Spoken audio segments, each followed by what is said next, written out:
have resuscitated the people back to life, they have confirmed the reports. En septembre 2008, Sam Paria, médecin réanimateur, accompagné de Mario Beauregard, chercheur en neurosciences, ont présenté devant l'ONU leur projet AWARE. Ce projet AWARE, mis en place dans des hôpitaux situés aux États-Unis, en Grande-Bretagne, mais aussi en Autriche, avait pour objectif la mise en place d'un protocole permettant de vérifier si les expériences de décorporation réalisées par des patients ayant fait un arrêt cardiaque étaient réelles ou pas. Ces expériences de décorporation constituent une étape des EMI, expériences de mort imminente, réalisées par des personnes qui ont fait un arrêt cardiaque où elles décrivent être sorties de leur corps et avoir été en quelque sorte aspirées par une lumière blanche, par une lumière divine. C'est à ces expériences que nous allons nous intéresser dans cet épître. On va essayer de comprendre quel est le scénario que vivent ces personnes qui décrivent cette expérience, qu'en pense la communauté scientifique, quelles ont été les expériences réalisées par les scientifiques sur ces expérienceurs. Les expérienceurs, ce sont ces personnes qui ont fait cette expérience de mort imminente. Donc bienvenue dans cet épître consacré aux EMI, aux expériences de mort imminente.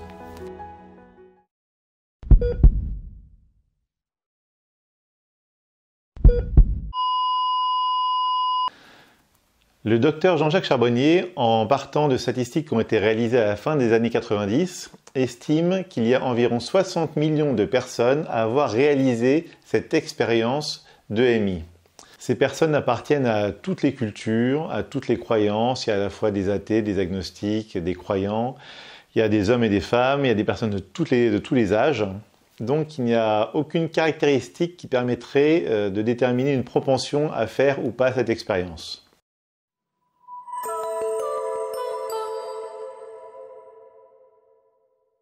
Les témoignages des expérienceurs ont un tronc commun, une trame qui revient dans les différents récits. Mais il y a aussi des éléments spécifiques, personnels à chaque expérienceur. Nous allons reprendre ici le scénario type, le tronc commun qui ressort des différents témoignages. Je laisse pour cela la parole aux expérienceurs eux-mêmes.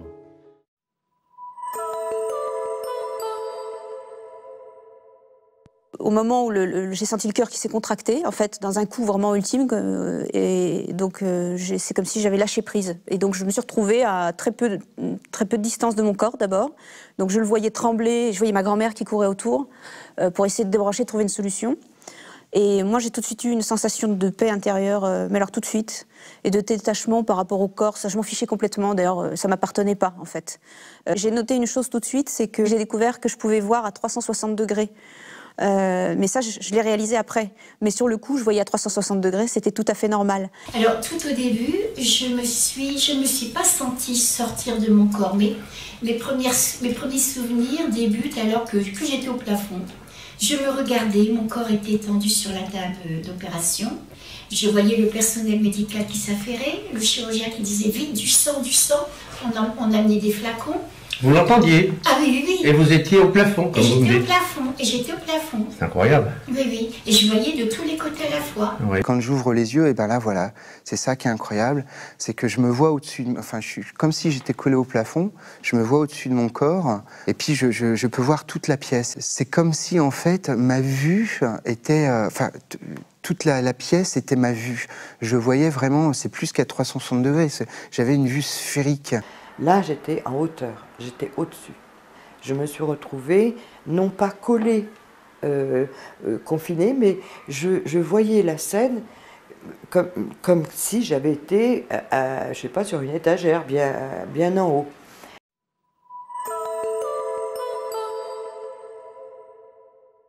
Et là, en un claquement de doigts, mais plus court qu'un claquement de doigts, je me suis retrouvé, je sais pas, comme je suis changé d'état, je me suis retrouvé dans ce que j'appelle le néant infini parfait.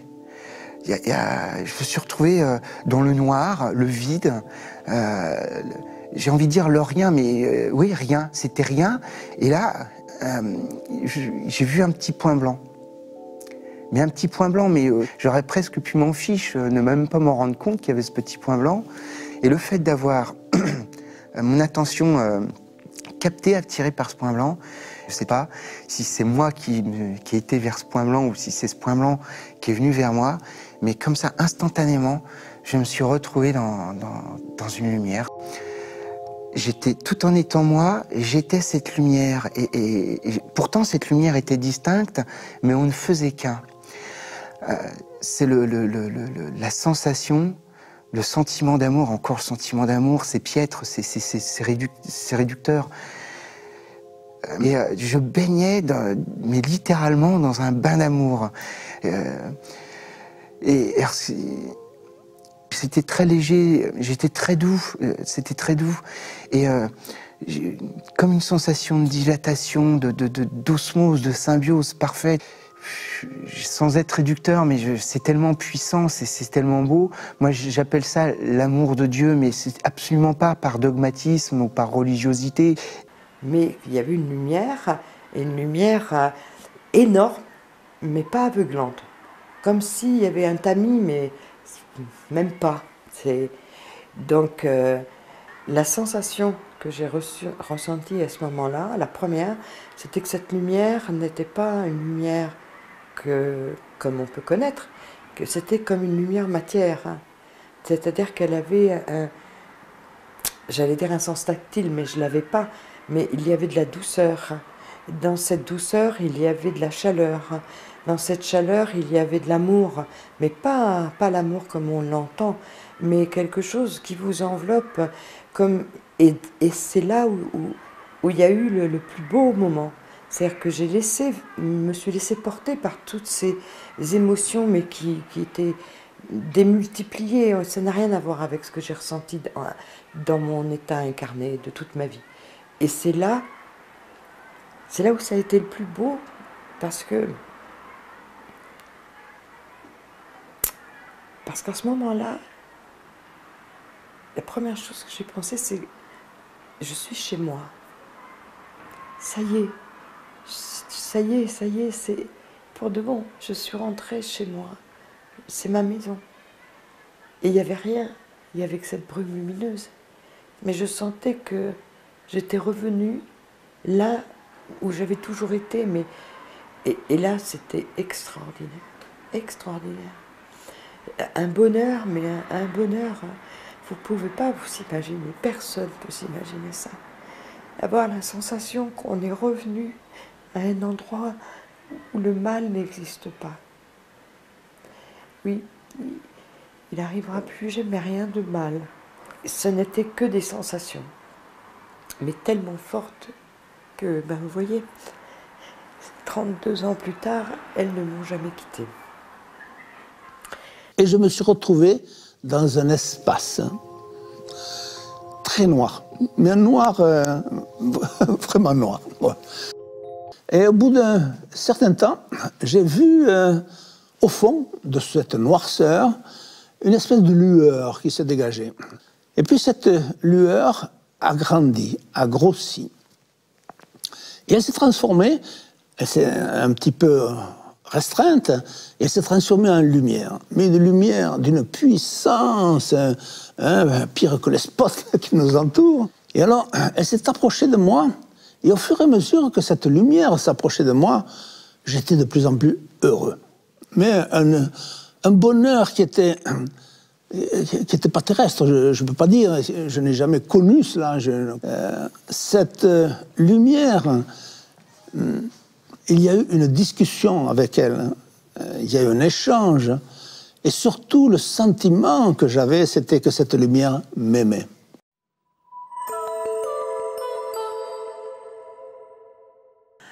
Et au bout de cette lumière blanche, il y avait un halo. Et dans ce halo, il y avait des silhouettes. Et c'était mais que des personnes qui me connaissaient sur le bout des doigts, parfaitement bien. Moi, je ne les connaissais pas. Je n'avais pas le sentiment, en tous les cas, de les connaître. Un personnage habillé en blanc, un personnage très très lumineux. Et ce personnage s'est rapproché de moi. Mais vraiment comme si elle flottait légèrement au-dessus du sol. C'était une femme habillée avec une robe, un genre de robe tout en voile blanc, translucide. Et quand elle a été à une distance où j'ai pu la reconnaître, j'ai reconnu j'ai reconnu Claudie. Claudie, c'était ma tante qui s'était suicidée 6 ans auparavant, je crois, 90. Et j'ai regardé devant moi parce que je ne savais pas où j'étais. Et donc, au loin, j'ai vu des êtres qui arrivaient vers moi. En fait, ils avaient, on va dire, comme une espèce de silhouette humaine. Mais bon, on ne peut pas dire comme nous, avec des bras, des jambes et tout ça. J'ai pas vu ça. J'ai vu juste une espèce plutôt de forme qui ressemble à une forme humaine. Et donc, ils étaient blancs, mais blancs lumineux. En fait, blancs, je ne sais pas trop comment le décrire. Peut-être comme une lumière de plateau. Ou comme la lune. Un peu comme ça, blanc, encore plus lumineux que ça. Et en fait, ils sont arrivés, et là, c'était l'amour total, l'amour absolu, ce qu'on peut-être on appelle l'amour inconditionnel sur Terre.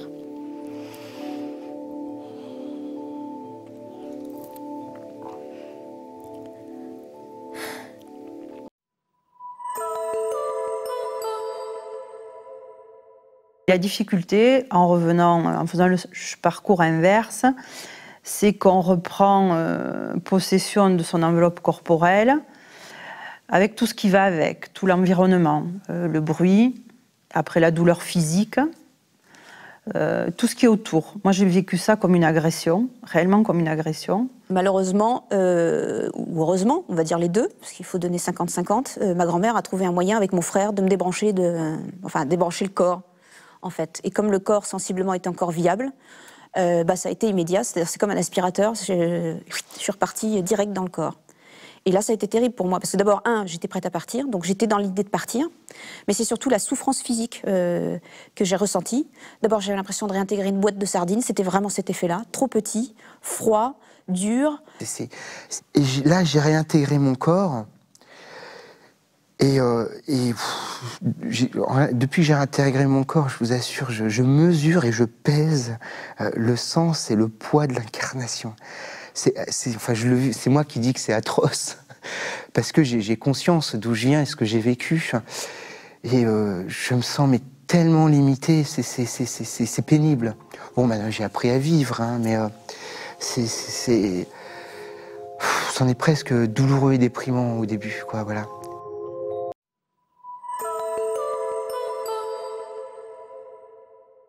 Alors, comment se positionnent les scientifiques par rapport aux EMI? En gros, il existe 3 groupes. Le premier groupe de scientifiques estime que la science n'a pas à s'occuper des EMI. C'est-à-dire qu'ils estiment que les EMI sont de l'ordre de la croyance, du paranormal, et que les sciences n'ont pas à s'en préoccuper. Alors, il existait dans ce groupe, un sous-groupe en quelque sorte, qui remettait même en cause, il y a quelques années de ça, la pertinence des témoignages. C'est-à-dire qu'ils estimaient que les témoignages des EMI, c'était un peu comme les témoignages des personnes qui disent avoir vu des extraterrestres ou qui disent avoir vu des fantômes ou le monstre du Loch Ness. En gros, elles croient l'avoir vu ou elles veulent se rendre un peu intéressantes ou elles grossissent un peu des petites expériences qu'elles ont faites. Voilà, donc il existait une partie, dans ce groupe de scientifiques, une des parties remettait en cause la validité des témoignages. Je pense qu'aujourd'hui, cette partie a quasiment disparu de scientifiques, tout simplement parce que il y a des milliers de témoignages recueillis, des témoignages, encore une fois, dans toutes les cultures, dans toutes les classes sociales, et tous ces témoignages concordent. Donc du coup, on ne peut plus remettre en cause la validité des témoignages. C'est-à-dire qu'en effet, ces personnes vivent bien cette expérience, et c'est bien une expérience commune et décrite par toutes ces personnes dans ces différentes phases. Donc du coup, voilà, il devient très difficile de remettre en cause. C'est lorsqu'on n'a que quelques personnes qui vivent ces expériences, on peut dire ok, elles ont un peu halluciné ou voilà. Mais là, cette expérience est tellement massive qu'il devient très difficile de remettre en cause la validité des témoignages. Ensuite, il existe 2 autres groupes de scientifiques, ceux qui se prénomment eux-mêmes les matérialistes et les croyants. Donc on voit déjà un peu ce qui les oppose. Pour les matérialistes, ces témoignages sont tout à fait exacts et valides, mais en fait, cette expérience est une pure création du cerveau. C'est-à-dire que, tout simplement, c'est une hallucination que génère le cerveau au moment de mourir. C'est-à-dire qu'en gros, dans une sorte de détresse extrême, le cerveau, pour se soulager, génère une hallucination qui produit en fait cette expérience d'EMI, cette simulation de décorporation, de lumière blanche, etc., etc. Donc pour eux, c'est une pure création du cerveau. Pour les autres, au contraire, cette expérience a une réalité physique. C'est-à-dire que ce n'est pas du tout le cerveau qui crée cette réalité, mais elle est tangible en soi.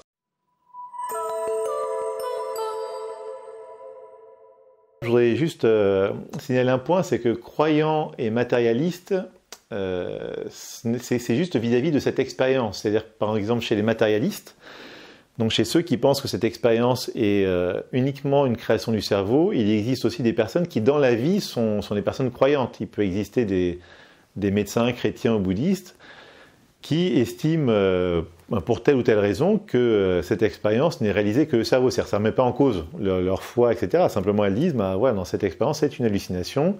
Donc, elles feront partie du camp des matérialistes vis-à-vis de cette expérience, même si elles ne sont pas elles-mêmes matérialistes. Donc voilà, c'est juste pour dire que croyant matérialiste est un vocabulaire parfois qui va être un peu piégeant, parce qu'en fait, voilà, il ne concerne que leur pensée vis-à-vis de cette expérience. Passons maintenant aux expériences réalisées par le camp des matérialistes.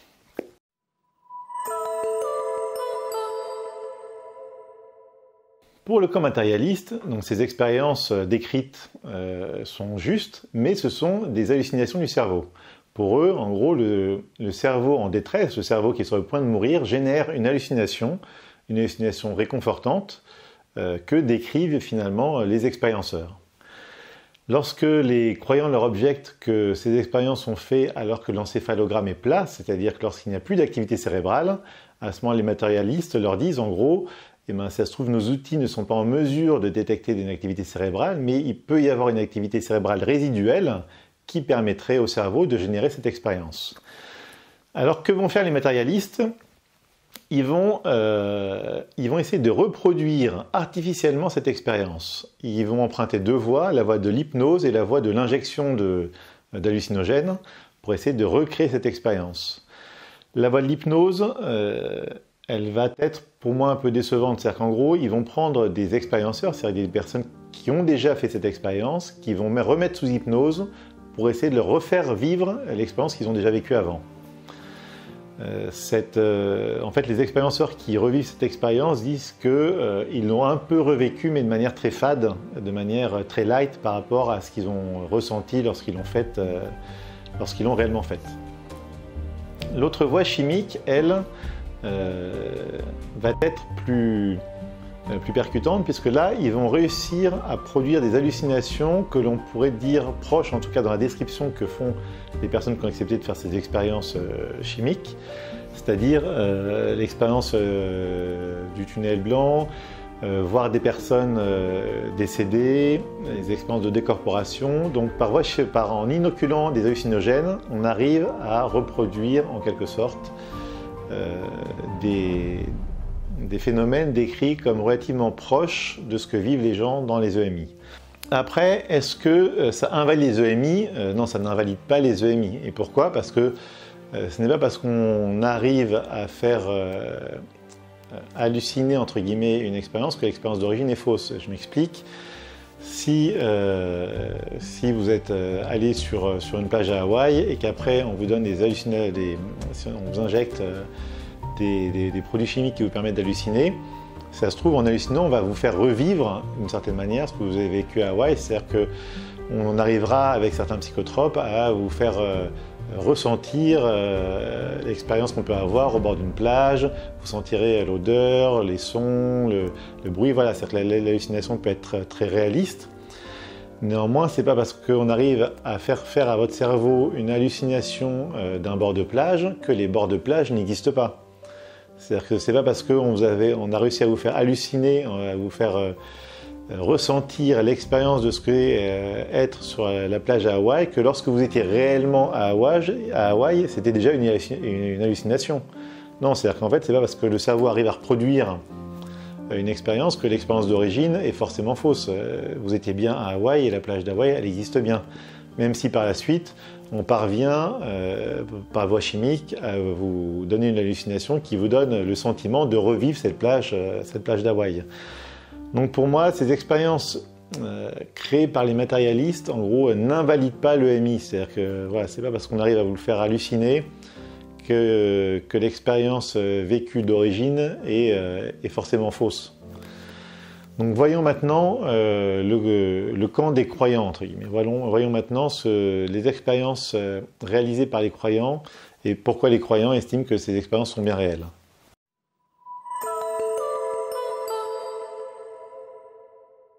Concernant les croyants, ce sont des médecins, des chirurgiens, des anesthésistes, des neuroscientifiques, des chercheurs, des psychiatres. Voilà, ce sont des personnes qui ont les pieds sur terre, mais qui, compte tenu des expériences qu'on va voir, estiment que la position des matérialistes est aujourd'hui intenable.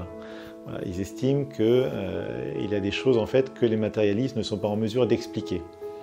Alors le premier élément, ce sont les témoignages des personnes et surtout ce que décrivent les personnes de ce qu'elles voient de la vie concrète. C'est-à-dire que ce qu'elles voient, le grand tunnel blanc, les personnes qui sont déjà décédées, bon, là c'est invérifiable. On ne peut pas voir expérimentalement ce tunnel blanc ou ces personnes déjà décédées. En revanche, lorsqu'elles se décorporent en fait, et qu'elles nous décrivent ce qui se passe dans la salle d'opération, là, il y a quelque chose d'objectif et que l'on peut reprendre. Notamment, ces personnes donc, arrivent à décrire des éléments qu'elles n'auraient pas pu voir même si elles avaient été simplement conscientes et allongées sur la table d'opération. Par exemple, ça va être des mots que vont écrire des médecins sur leur compte-rendu, sans les prononcer oralement et après ils vont reprendre ce compte-rendu et partir. Et les patients décorporés arrivent à lire ces messages écrits par les médecins, ou encore à décrire des événements qui se sont passés dans les pièces d'à côté, forcément ce qu'elles ne peuvent pas faire allongées sur la table d'opération. Donc ce sont tous ces éléments-là et qui se multiplient parce que plus il y a de témoignages, plus il y a de témoignages voilà, un peu concrets, je dirais, et qui décrivent concrètement ce qui se passe durant l'opération et des choses qui sont impossibles à voir par une personne qui serait ne serait-ce qu'allongée sur la table d'opération. Ces témoignages sont très troublants et laissent à penser qu'il y a en effet une réelle décorporation, sans quoi les personnes ne peuvent pas voir ce qu'elles disent avoir vu et ce qu'elles décrivent.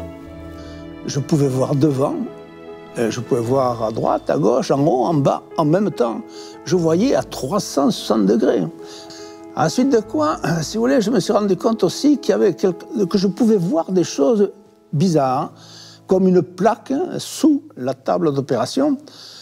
Et disons que cette plaque, c'était une plaque de 18 cm, arrondie, avec marqué « Armes et cycle de Saint-Étienne », une plaque verte avec des lettres blanches. Quand j'ai été un peu mieux, je lui ai dit « Mais docteur, je sais que sous votre table d'opération, il y a une plaque que j'ai vue, marquée « Armes et cycle de Saint-Étienne ». Il m'a dit « Tu fabules, il y a des années que je me sers de cette table. D'ailleurs, il y a molleton, donc tu ne pouvais pas le voir. » Et puis, pour plus de simplicité, je vais aller voir. Donc, il est parti, il est revenu, 10 minutes plus tard, blanc comme un linge, en me disant « elle y est ». Donc, si vous voulez, ça ne faisait que confirmer que tout ce que j'avais vu, c'était la réalité. Le deuxième élément, c'est le changement de vie qu'ont opéré les EMI. C'est-à-dire que vraiment, pour quasiment tous les expérienceurs, il y a eu un avant et un après. Tous les expérienceurs, en fait, les études qui ont été faites sur les expérienceurs post-EMI montrent qu'ils ont gagné en empathie, ils ont gagné en profondeur, que leur vie a changé, il y a eu des changements de carrière, il y a eu, les expérienceurs se retournent parfois vers le caritatif. On sent que cette expérience leur a donné une sorte de nouveau sens de la vie, de nouveau cap. C'est-à-dire le fait d'avoir pris conscience, mais de manière très existentielle, qu'il y a une vie après la vie, mais aussi cette expérience de l'amour, en fait. Cette expérience d'amour créée par la lumière blanche, leur a donné une sorte de cap de sens à la vie. Et cette expérience d'amour n'a pas été reproductible par les voies chimiques. C'est-à-dire que les voies chimiques ont recréé les hallucinations. Mais cette expérience d'amour réelle et qui a été transformante dans la vie des expérienceurs n'a pas été reproduite, en tout cas avec une telle intensité, par voie chimique. Donc voilà, donc c'est un peu cette espèce d'avant et après est aussi un argument montrant la force de cette expérience qui est difficilement compatible avec une activité complètement résiduelle au niveau du cerveau. Les valeurs ont changé, c'est-à-dire que j'étais plus intéressée tellement par la matérialité. J'étais plus trop intéressée non plus par gagner de l'argent. Et donc c'était assez déstructurant, un peu pour moi déjà, puisque c'est comme si toute ma personnalité changeait. Donc déjà c'est pas très évident dans le rapport à soi-même. Je vis ma vie avec responsabilité. C'est-à-dire que j'ai un grand sens profond de mes actes. Mes actes ont des conséquences. C'est très important. Il faut que je fasse extrêmement attention à tout ce que je fais. C'est très important. Et le premier des commandements, dire qu'on aime, le montrer, et même si c'est des affections à des niveaux et des forces différentes, peu importe. Depuis, ça fait 13 ans maintenant. Ça fera 13 ans au mois d'octobre. La vie a quand même une autre saveur. La vie a complètement changé. On ne ressort pas indemne d'un événement comme ça.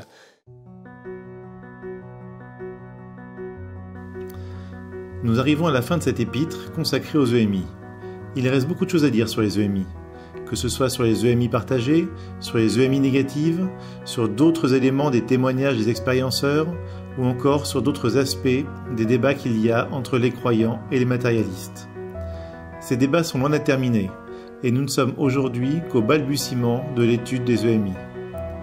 Je consacrerai sans doute une future épître à ces éléments que je n'ai pas abordés ici. Vous pouvez voir apparaître les références des vidéos à partir desquelles j'ai extrait les témoignages que j'ai repris dans cette épître. Vous pouvez vous inscrire sur la chaîne YouTube, mais aussi sur le blog épître.com afin d'être averti par mail de la publication d'une nouvelle épître et de pouvoir télécharger gratuitement le contenu des épîtres au format PDF. Merci de m'avoir suivi jusqu'ici, n'hésitez pas à diffuser cette vidéo et à bientôt pour une prochaine épître.